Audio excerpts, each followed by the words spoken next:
আর এবার উত্তর 24 পরগনার দেগঙ্গার স্কুলে ঢুকতে সমস্যায় পড়তে হচ্ছে পড়ুয়া থেকে শিক্ষকদের। কেন? কারণ এই ছবিটাই বলছে। মাসখানেক ধরে স্কুলে যাওয়ার রাস্তা এই রকম ভাবে জলমগ্ন, নোংরা জল পেরোতে হচ্ছে। নিকাশি নালা সংস্কার না হওয়ায় জমা জলে প্রতিদিনের দুর্ভোগের ছবি এটা।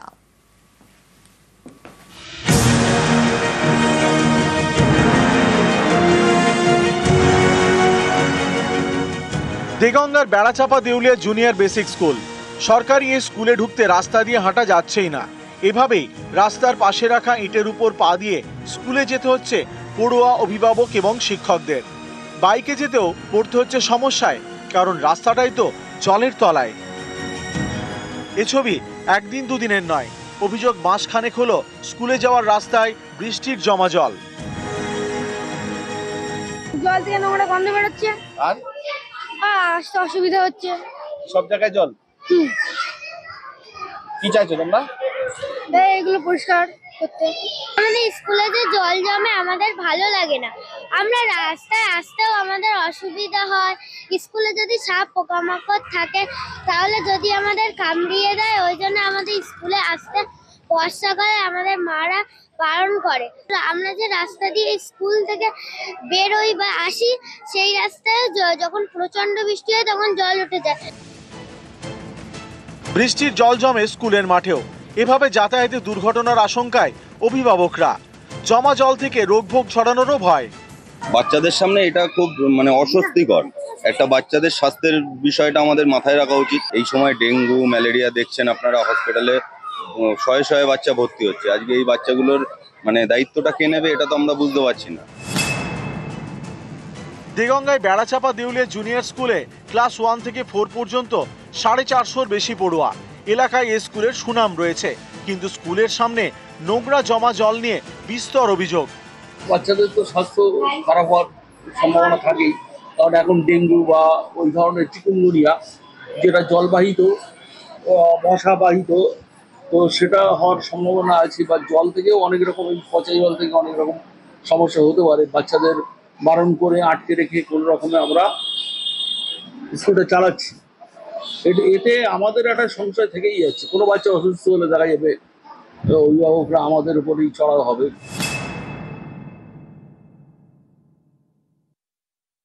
আমরা ভাবছি ওটা তাড়াতাড়ি খুবই অসুবিধা, বিশেষ করে ছাত্রছাত্রীদের অসুবিধা। কিন্তু ওটা পিএইচই ওই রাস্তায় কাজ করার ফলে ওখানে জলটা জমে যাচ্ছে।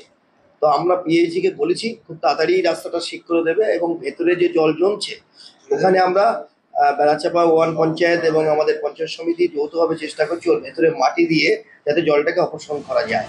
বর্ষার আগে থেকে স্কুলের সামনে জমা জল। এখন বর্ষাকালে প্রতিদিনের বৃষ্টিতে জল যন্ত্রণা আরো বেড়েছে।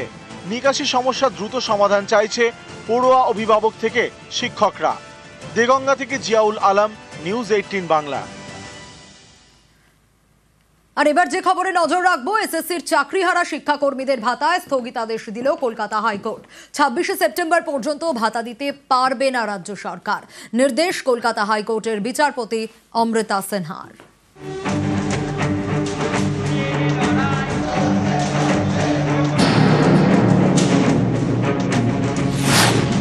সুপ্রিম কোর্টের রায়ে এসএসসির প্রায় 26,000 জনের চাকরি গেছে। এর মধ্যে রয়েছেন গ্রুপ সি এবং গ্রুপ ডি কর্মীরাও। তাদের ভাতা দিচ্ছে রাজ্য সরকার। এর আইনি বৈধতা নিয়ে প্রশ্ন তুলে মামলা হয় কলকাতা হাইকোর্টে। শুক্রবার সেই মামলার শুনানিতে চাকরিহারা গ্রুপ সি এবং গ্রুপ ডি কর্মীদের ভাতার ওপর স্থগিতাদেশ দেয় কলকাতা হাইকোর্ট। বিচারপতি অমৃতা সিনহা বলেন, আগামী 26শে সেপ্টেম্বর পর্যন্ত চাকরিহারা গ্রুপ সি এবং গ্রুপ ডি কর্মীদের ভাতা দিতে পারবে না রাজ্য সরকার। বিচারপতি সিনহা এও বলেন, সুপ্রিম কোর্টের রিভিউ মামলার নিষ্পত্তি না হওয়া পর্যন্ত সাময়িক আর্থিক সাহায্য বলা হয়েছে। ভাতার প্রতিদানে প্রাপকরা রাজ্যকে কি দেবেন তার কোথাও উল্লেখ নেই। সুপ্রিম কোর্টের আদেশে যাদের বেতন ফেরত দেওয়ার কথা তাদেরই এখন আর্থিক সাহায্য দেওয়া হচ্ছে। মামলাকারীদের এই যুক্তি উড়িয়ে দিতে পারে না আদালত। চাকরিহারা গ্রুপ সি এবং গ্রুপ ডি কর্মীরা বাড়িতে বসে ভাতা নিয়ে যাবেন। অন্য কাজের সঙ্গে যুক্ত থাকলেও ভাতার টাকা পেয়ে যাবেন বাড়িতে বসেই। সুপ্রিম কোর্টের চূড়ান্ত রায়ে রিভিউ মামলা বাতিল হলে বাড়িতে বসে যারা ভাতা নিচ্ছেন তারা টাকা ফেরত দিতে পারবেন তো? মহামান্য বিচারপতি অমৃতা সিনহা তিনি নির্দেশ দিয়েছেন যে আগামী 26শে সেপ্টেম্বর পর্যন্ত রাজ্য সরকার যে গ্রুপ সি এবং গ্রুপ ডি এমপ্লয়ীদের 25,000 এবং 20,000 টাকা দেওয়ার যে ডিসিশন তারা নিয়েছিলেন, যে স্কিম তারা ডিক্লেয়ার করেছিলেন, সেটিতে অন্তর্বর্তীকালীন স্থগিতাদেশ দিয়েছেন। 4 সপ্তাহের মধ্যে রাজ্য সরকার এফিডেভিট দেবে, তার প্রত্যুত্তরে 2 সপ্তাহের মধ্যে আমরা এফিডেভিট দেবো, তারপরে ম্যাটারটি শুনানির জন্য আসবে। যোগ্য অযোগ্য একসাথে মিশিয়ে দিয়ে যদি ভাতা দেওয়া হয় তাহলে সেটা কখনোই সম্ভব না। যাদেরকে 12% সুদের হারে টাকা ফেরত দিতে বলেছে, যারা পরীক্ষায় বসতে পারবে না বলেছে, তাদেরকে যদি পুনরায় টাকা দেওয়ার ব্যবস্থা করা হয় সেই রায় আটকাবে, এটা আমরা অনেক আগে থেকেই জানতাম। আপাতত আশার আলো কিছু দেখছি না এই মুহূর্তে দাঁড়িয়ে। ট্যাক্স পেয়ারের মানি এইভাবে দেওয়া যায় না, তাই কোর্টের যে সাময়িক অর্ডার ইন্টারিম স্টে, আমি বিরোধী দলনেতা হিসাবে একে ওয়েলকাম করছি। যদি ভাতা দিতেই হয় তাহলে 2016 সালে গ্রুপ সি ডিতে যতজন অ্যাডমিট কার্ড পেয়েছিল প্রত্যেকের ভাতা দেওয়া উচিত। কোর্ট ঠিকই বলেছে সরকারি টাকা এইভাবে দেওয়া যায় না। মানবিক মুখ্যমন্ত্রী, গ্রুপ সি গ্রুপ ডি যারা সদ্য সুপ্রিম কোর্টের রায়ে চাকরি হারা, তাদের সংসার যাতে চলে মানবিক দিক থেকে একটা অন্তর্বর্তীকালীন রিলিফ দিচ্ছিলেন, সেটা আটকাতেও কারা কোর্টে গেল? কারা চাকরি খাবো, অন্তর্বর্তীকালীন ভাতা পেতে দেবো না, বিপদে পাশে থাকবো না, লোককে কষ্ট দিয়ে চোখে জল ফেলে তাই নিয়ে বিরোধী রাজনীতি করব, এদেরকে চিনে রাখতে হবে। অর্ণব হাজরা, নিউজ 18 বাংলা।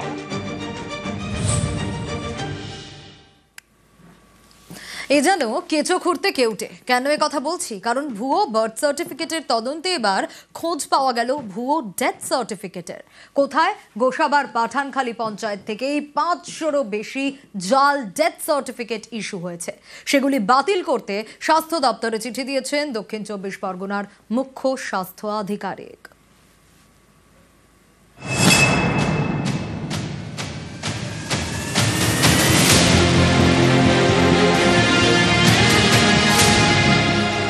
দক্ষিণ 24 পরগনার গোসাবার পাঠানখালী পঞ্চায়েত, এই পঞ্চায়েত থেকে ইস্যু করা হয়েছে ভুয়ো বার্থ সার্টিফিকেট, যা দেখিয়ে তৈরি করা হয়েছে পাসপোর্ট। ইতিমধ্যে 3500 পাসপোর্ট চিহ্নিত করে বাতিল করতে রিজিওনাল পাসপোর্ট অফিসে চিঠি দিয়েছে লালবাজার। এই ঘটনা তদন্তে আরও চাঞ্চল্যকর তথ্য পেয়েছে পুলিশ এবং দক্ষিণ 24 পরগনা জেলা প্রশাসন। জন্মের ভুয়ো শংসাপত্রই শুধু নয়, মৃত্যুরও জাল সার্টিফিকেট ইস্যু হয়েছে এই পাঠানখালী পঞ্চায়েত থেকে। 510টি ভুয়ো ডেথ সার্টিফিকেটের হদিশ মিলেছে। এই ডেথ সার্টিফিকেটগুলির ম্যানুয়াল রেজিস্ট্রেশন নেই, অর্থাৎ খাতায় বা লগবুকে রেকর্ড করা নেই। এই ভুয়ো ডেথ সার্টিফিকেটগুলি বাতিল করতে স্বাস্থ্য দপ্তরে আবেদন করেছেন দক্ষিণ 24 পরগনা জেলার মুখ্য স্বাস্থ্য আধিকারিক। সরকারি পোর্টাল থেকে ডেথ সার্টিফিকেটগুলি বাদ দেওয়ার আর্জি জানানো হয়েছে। বার্থ সার্টিফিকেটের মতোই গৌতম সর্দার, যিনি আমাদের এখানকার কন্ট্রাকচুয়াল কর্মী ছিলেন, তিনি সমস্ত কিছু ইস্যু করেছেন। ইতিপূর্বে আমরা প্রশাসনিক ব্যবস্থা এবং আইনগত ব্যবস্থা নিয়েছি। গোসাবা থানা সেভাবে ইনভেস্টিগেশন করছেন। কিন্তু ভুয়ো ডেথ সার্টিফিকেট করিয়ে লাভ কি? লাভ অনেক আছে। যেমন এই নথি জাল করলে উত্তরাধিকার সূত্রে নানা কিছু মিলতে পারে, একজনের সম্পত্তি অন্যজন হাতিয়ে নিতে পারে। শুধু তাই নয়, ব্যাংকে জমানো টাকা, পেনশনের টাকা, জীবন বীমার টাকাও হাতিয়ে নেওয়ার সুযোগ। বিধবা ভাতার সরকারি সুবিধা পেতেও ডেথ সার্টিফিকেট দরকার। আগামী দিনে যাতে এই ভুয়ো ডেথ সার্টিফিকেট বা বার্থ সার্টিফিকেট তৈরি না হয়, তার জন্য রাজ্য স্বাস্থ্য দপ্তরের তরফে বিভিন্ন জেলার মুখ্য স্বাস্থ্য আধিকারিকদের গুরুত্বপূর্ণ নির্দেশ পাঠানো হলো। কারা রেজিস্ট্রার বা সহকারী রেজিস্ট্রার বা সাব রেজিস্ট্রার হিসেবে নিয়োগ হচ্ছেন, তার আগাম অনুমোদন নিতে হবে স্বাস্থ্য দপ্তর থেকে।